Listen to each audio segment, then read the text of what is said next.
Hello Dave. तो एक बार फिर से आपका स्वागत है। हम बात कर रहे थे इमेज कंपोनेंट के बारे में। बेसिकली नेक्स्ट जेएस के का जो इमेज कंपोनेंट है उसके बारे में हम बात करते हैं, या उसको आप मॉड्यूल भी कह सकते हैं। और जैसे कि मैंने पहले भी बोला था कि इमेज ही एक ऐसी चीज़ है जो कि आपके वेबसाइट को खूबसूरत बनाती है और आपके वेबसाइट को बर्बाद भी करती है। ठीक है, तो सोच समझ के आप इमेजेस को यूज़ करिए और इमेज के फॉर्मेट्स वगैरह को भी ध्यान दीजिए। और इमेज की ऑप्टिमाइजेशन जो है ज़्यादा ज़रूरी है, जो कि नेक्स्ट ईयर जो है मोस्टली खुद ही हैंडल इस चीज़ को करता है।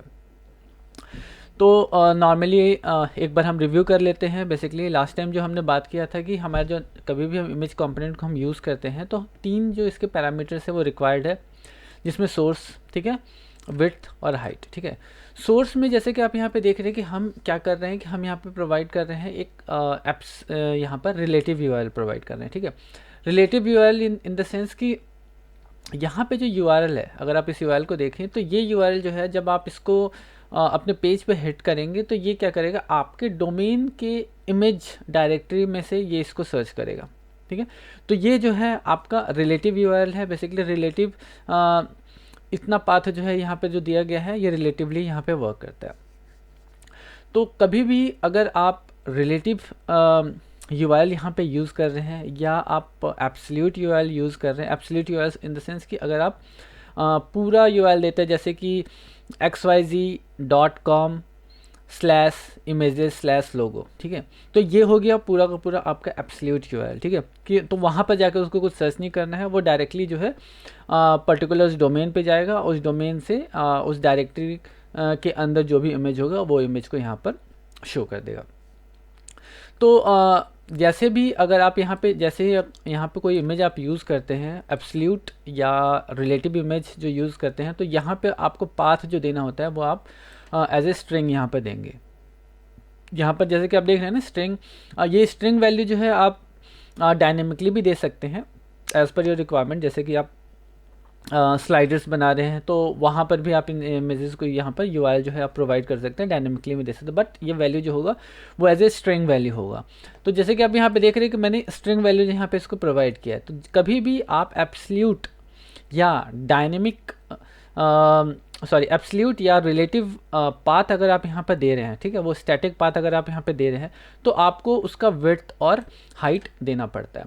विड्थ हाइट इसलिए देना पड़ता है क्योंकि नेक्स्ट जेएस को उस वक्त पता नहीं होता है कि आप जो इमेज यहाँ पर आप इसको प्रोवाइड कर रहे हैं, बेसिकली आप जो इमेज इसको यहाँ पर दे रहे हैं वो इमेज का हाइट और विड्थ क्या है और उसको किस हिसाब से इसको यहाँ पर ऑप्टिमाइज़ करना है। ठीक है, तो कभी भी जब आप यहाँ पर यूज़ करेंगे यूआरएल डायरेक्टली स्टैटिक यूआरएल जब आप यहाँ पे देंगे तो आपको विड्थ और हाइट जो देना पड़ेगा। अगर आप इसको नहीं देते हैं तो यहाँ पर ये आपको एरर थ्रो कर देगा। आप इसको अगर आप यहाँ पे से रिमूव करते हैं तो ये रिमूव करने के बाद से अगर मैं सेव करता हूँ तो ये क्या करेगा, पेज जो है आपका फट जाएगा। जैसे कि मैं यहाँ पे अगर हम पेज देखें तो हमारा जो देखिए यहाँ पे पेज जो है फट गया है। वो यहाँ हमें बोल रहा है कि इमेज विथ सोर्स दिस जो हमने दिया है मस्ट विथ विड्थ और हाइट। ठीक है, विड्थ और हाइट जो है वो हमें यहाँ पर देना ही पड़ता है।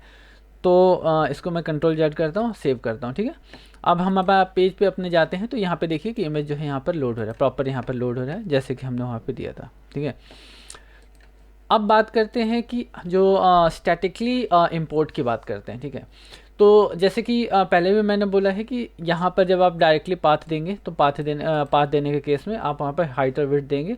इसके हिसाब से जो आपका नेक्स्ट जेयर जो है वो इमेज को ऑप्टिमाइज़ करता है, ऑप्टिमाइज़ करके वो यहाँ पर डिलीवर करता है, चाहे वो कोई भी डिवाइस हो बेसिकली। ठीक है, वो रन टाइम पे आपको ये चीज़ें रिक्वेस्ट कर लेता है कि अगर आप वेबसाइट को अगर आप मोबाइल पे देख रहे हैं या आप आईफोन पे देख रहे हैं या फिर आप डेस्कटॉप पे देख रहे हैं तो वो उसके अकॉर्डिंगली क्या करता है कि इमेज को ऑप्टिमाइज़ करता है, ऑप्टिमाइज़ करके डिलीवर करता है। तो इमेज का जो ऑप्टिमाइजेशन का जो टेंशन है अब यहाँ पर आपको बिल्कुल भी नहीं होगा, ये खुद ही इस चीज़ को हैंडल करता है। तो अब बात करते हैं कि जो हमारा स्टैटिकली हम जो इंपोर्ट करते हैं वो यहाँ पर कैसे वर्क करता है। तो जब हम स्टैटिकली इंपोर्ट करते हैं तो statically import in the sense कि सेम इंपोर्ट वाला फंडा है। ठीक है, तो जैसे कि आप यहाँ पे देख रहे हैं कि मैंने क्या किया कि इंपोर्ट लोगो, ठीक है, लोगो फ्रॉम मेरी जो डायरेक्टरी है बेसिकली पब्लिक डायरेक्टरी के अंदर मैंने यहाँ पे लोगो ले लिया और इसको मैंने यहाँ पे इंपोर्ट कर दिया, ठीक है। तो अब ये जो वैल्यू है, ये इमेज है, वो हमारे यहाँ पे लोगो पे मिल गया है। अब इस लोगो को मैं डायरेक्टली यहाँ पर मैं पास कर दूँगा, ठीक है। ये मैंने यहाँ पे इसको पास कर दिया। पास करने के बाद से मैं इसको सेव करता हूँ।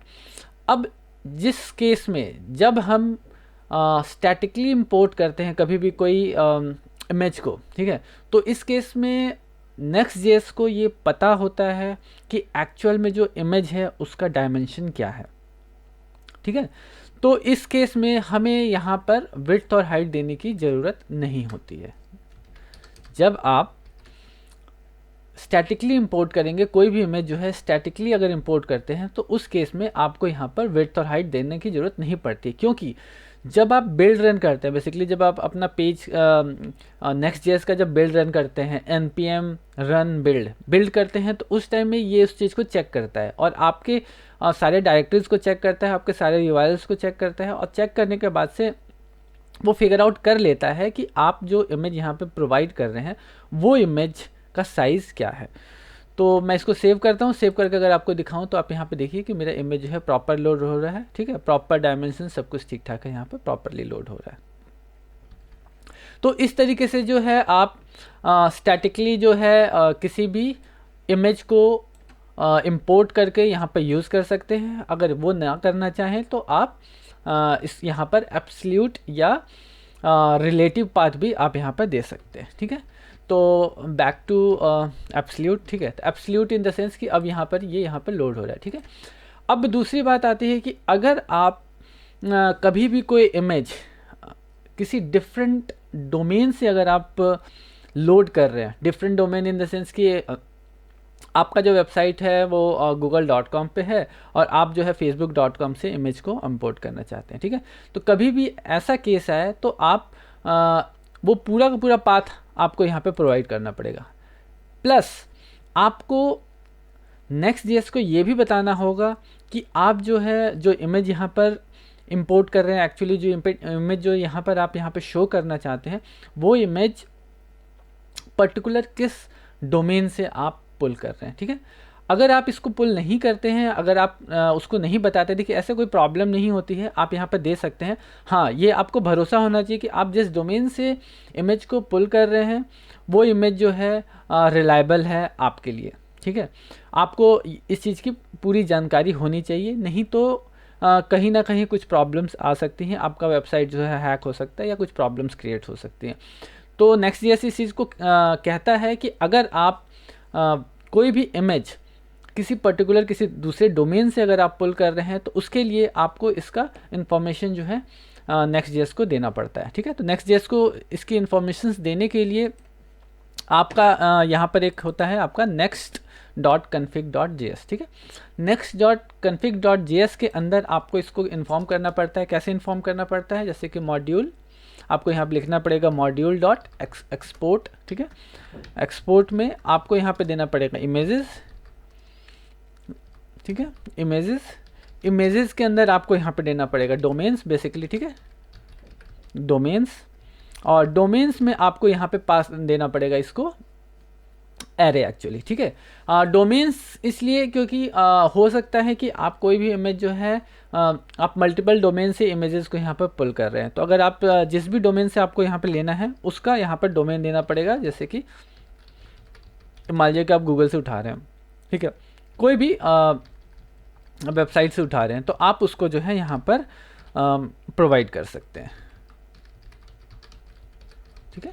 तो आपको ये देना पड़ेगा, आप दे दें तो ज़्यादा बेटर है। सेफ़र साइड की बात की जा रही है यहाँ पर, डायरेक्टली आप दें, यहाँ पर डायरेक्टली अगर आप यहाँ पे पाथ प्रोवाइड कर देते हैं तो भी कोई प्रॉब्लम नहीं होती है, बट सेफ़र साइड आपको अपने कन्फिग फाइल में, आपका जो कन्फिग फाइल है इस कन्फिग फाइल में आपको इमेज का डोमेन जो है वो आपको प्रोवाइड करना है। चाहे आप जितने भी डोमेन्स आप यूज़ कर रहे हो, मल्टीपल डोमेन्स, एक्चुअली होता भी है कि कई बार हम दूसरे हमारे पास मल्टीपल डोमेन्स होते हैं, मल्टीपल वेबसाइट्स होते हैं और इमेजेस वहाँ होस्ट होती है, तो हम वहाँ से चीज़ों को पुल करते हैं, या इमेजेस जो है हम कहीं दूसरे सर्वर पर रखते हैं और वहाँ से इमेजेस को हम पुल करते हैं।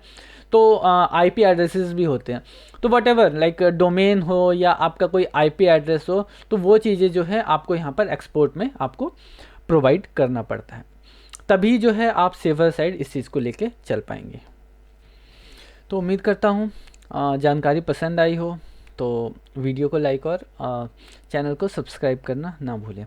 और किसी तरीके के कोई क्वेश्चंस हो, कोई किसी तरीके का हिकअप्स हो, कुछ भी, तो आप कमेंट्स में लिख सकते हैं। मेरी कोशिश रहेगी कि उससे संबंधित जवाब मैं जल्द से जल्द दे सकूं, या उससे रिलेटेड वीडियो बना के आपको मैं शेयर करूं। तो मिलते हैं फिर अगले एपिसोड में कुछ नई जानकारी के साथ। तब तक के लिए बाय बाय।